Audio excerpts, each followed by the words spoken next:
Hey guys, this is James. Welcome to my video. As you see, today I do the same thing like the last video. I do it from a different angle, so you see live what I always used to say. I prepared something, but now I think it's better when I draw and when I draw something and I explain live what I'm doing it. I wish I had a better camera and a bigger chalkboard so I can draw better, right?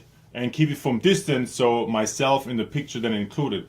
So today I want to talk about perceiving and understanding, measure, difference, contrast, and compare what your brain does in your unawareness before you even understand it.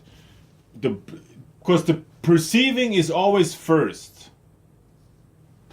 And what happens immediately after that is no more perceiving, it's a process of understanding. So let me make you here an example. I call it logic. I call it logic in my way because I show you how your your brain operates in your even when you're not aware of it, but what it's almost in process before you start aware of it and start to create questions and answers. So let's say this, what you see here is infinity. It's nothingness. It's just nothing, right? Now there's absolute nothing. So you perceive that, and there's nothing to measure, nothing to compare, nothing to understand. There's no difference and there's no contrast. Now then, I'm creating on that nothingness, on that empty space, blank space, I drew a dot. Now your brain automatically is focusing on that. It perceives it as a dot, right? So I drew that dot in the infinity, in the blank space, right? In the nothingness, right? Let me make it just an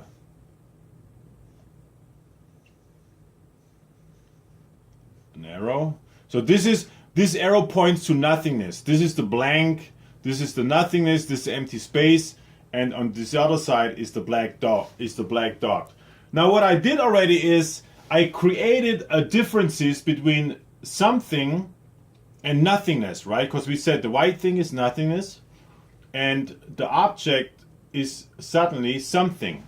I don't know why this So what we have here now, what the brain automatically does in your unawareness is it found out it perceives on comparison automatically.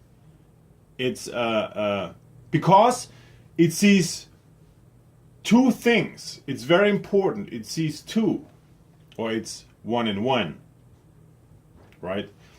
So it's comparing between.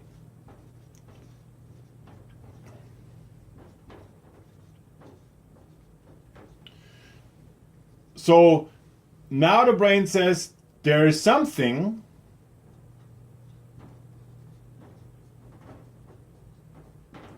and there is nothing. So we have already two things to compare between something, which is the dot, and nothing, because there's nothing, right? And it created a contrast between this and that.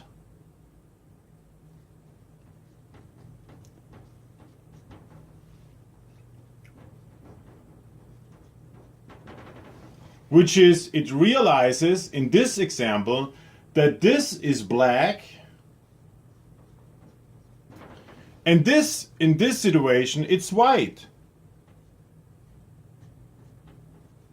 And don't forget, this belongs on this side and this is on this side, but it started from one, right? So now the brain goes further. It says, okay,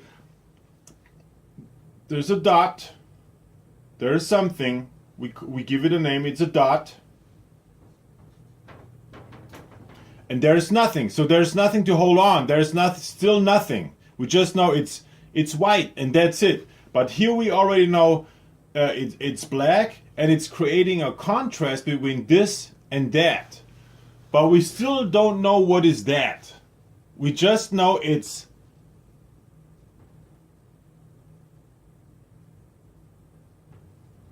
infinite. It has no edges, right? This nothingness. And here we recognize it has edges, and it is a sphere and or a circle. So what you see here now is that only by two, which is the dot and the nothingness, I created out of nothing, I created two, which is then 1 and 1. And the brain in your unawareness already pre-process everything before you're aware of it, and you start asking questions and analyze and find the answers. So then we have a comparison between this and that, between the dot and the nothingness. So now there is something, right? Your brain recognizes there's something, but there is still nothing. So the brain always tries to compare, to find a difference, to find a measure to operate then, right? Which I call it then later geometry. So then suddenly it found the words, and I think that's the one reason we have words, so we can name everything. Otherwise we would get lost in the nothingness.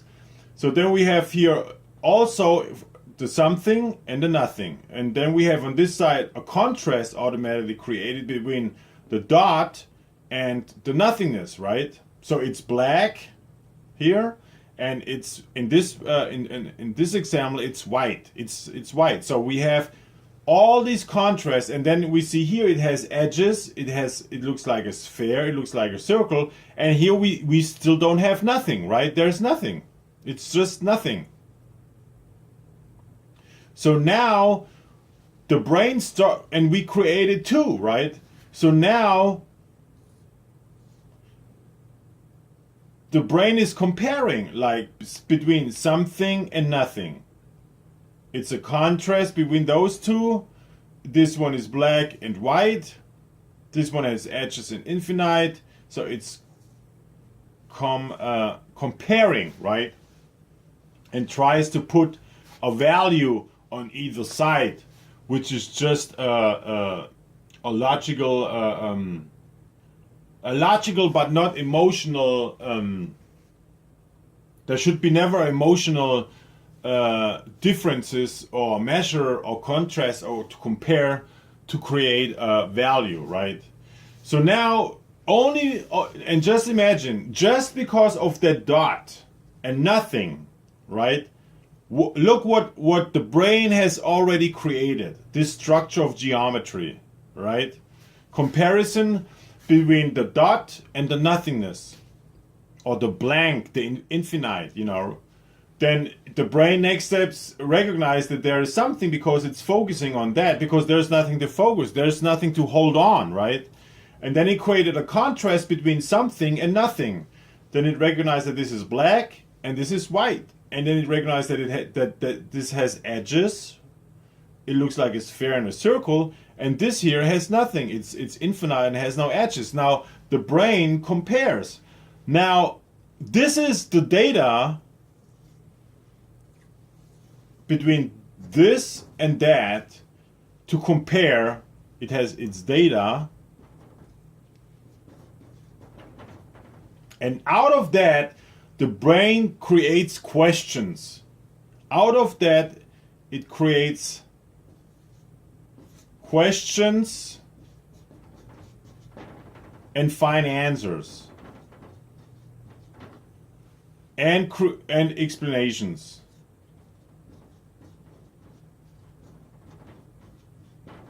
Right? Or let me make another example.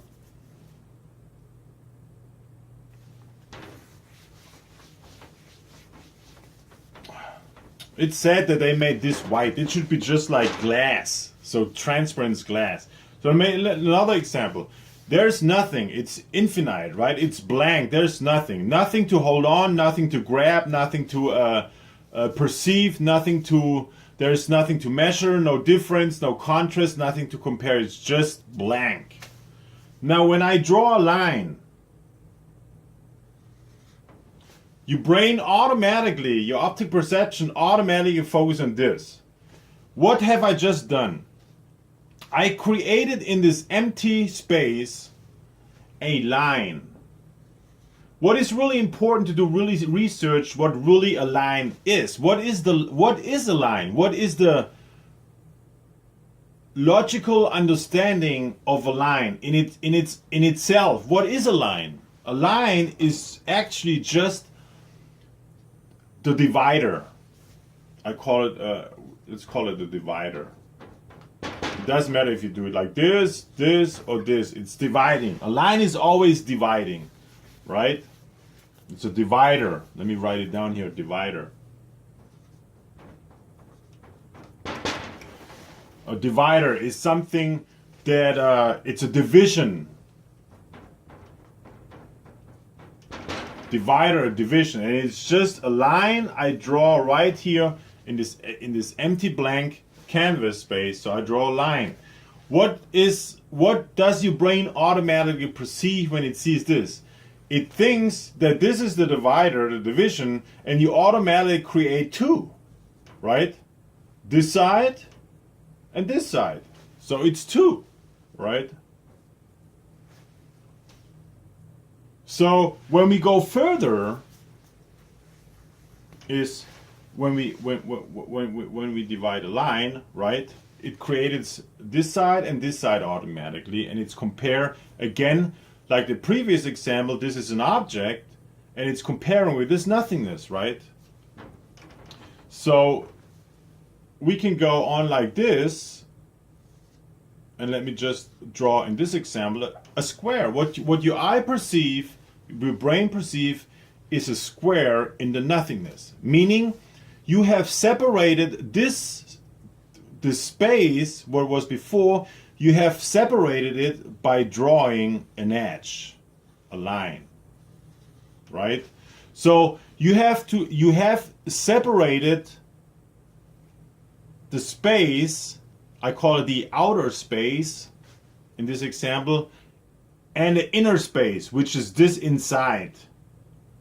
So this is now the inner space, but it's just an illusion perception, and this is the outer space. So we have divided through 4 lines. We have divided the infinitely blank canvas space by drawing 4 edges in a square. We created the inner and the outer space, right?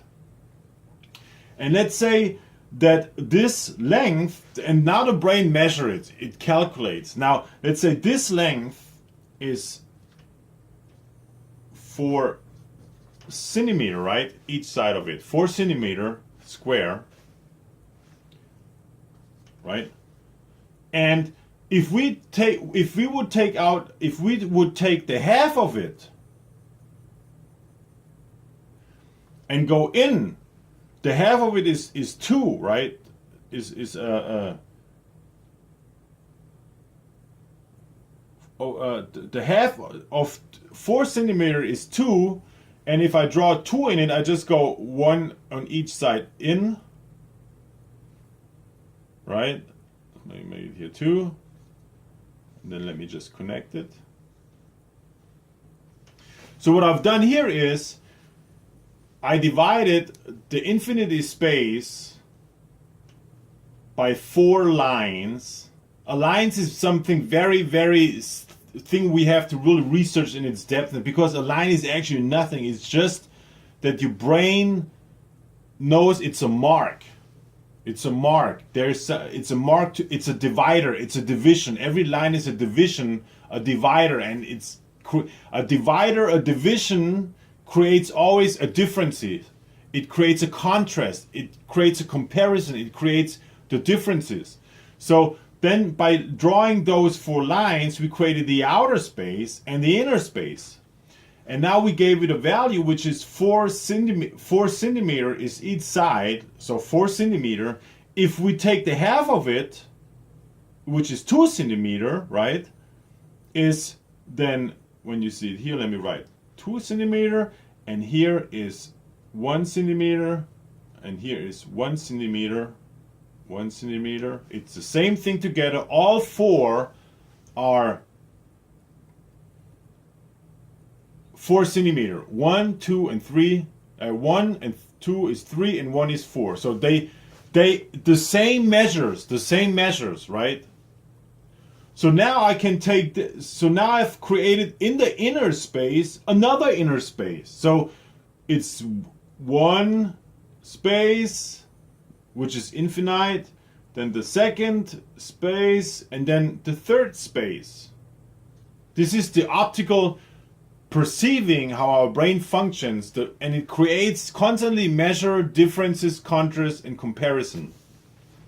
And never forget that a line is always, it doesn't matter, it's always a divider from something whole, right? So we created 3 spaces, the outer, the inner, and the inner. And when we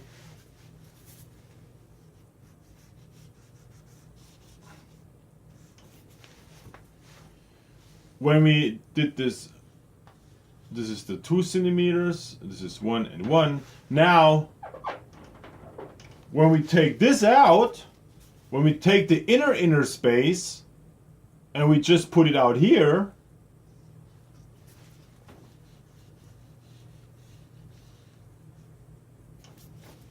right? It's the same of here.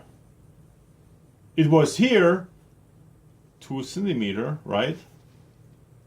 And what is missing here is the 1 centimeter and the 1 centimeter. So that means that the inner space, I took it out and it's becoming back to the second space, right? And this is the third space. And it's now the surroundings, the 1 centimeter is missing, but the 1 centimeter can be now back to the second space or to the infinite space. I wonder if you see this. So, let me make the infinite space like this. So, right. So that is something very you have to understand that the brain always creates to divide, to find. It always tries, it always measures, it always seeks for differences, it always creates contrast, it always creates comparison. That's why you always push to be creative, to create something different, so you can compare all the time, right? It's always, because everything is one, right? And the same thing, let's say this is the length of 4 centimeter, right? Now, if we take the half of it, it's 2 centimeter, right? And this is obvious 1 and 1 centimeter, and this is 2.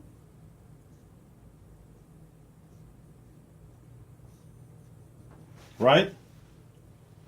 And it's altogether also 4. So it's always the same. It's an optic perception of illusion when we divide things. Dividing, measuring, difference, contrast, compare. Like for instance, colors gives the perceiving of differences. Numbers gives the illusion of differences. Lines gives the illusion of differences. So that's why geometric is very important to understand what you are doing. It's the same thing with even numbers and odd numbers. Like, look, 1, 3, 5, 7, 9. These are all odd numbers. The even numbers is 2, 4. I draw it now on purpose a little bit more down. 2, 4, 6, 8. So what you see here is again the odd and the even and you are in the middle. You are the divider. You are the difference. You make the difference. You are the divider. You make the measures between this and that, right? So you here. So we create the contrasts. So now you see, is 1 is odd, 2 belongs here, 4 belongs here, 6 belongs here, 8 belongs here, right? But it's all the same. I'm telling you, it's all the same. It's just like, it seems like that our brain needs contrast, comparison to create something new out of it, right? So it's it's, you know, a divider can be 5. The 5 is the divider from 1 and 10, right? A divider can be 1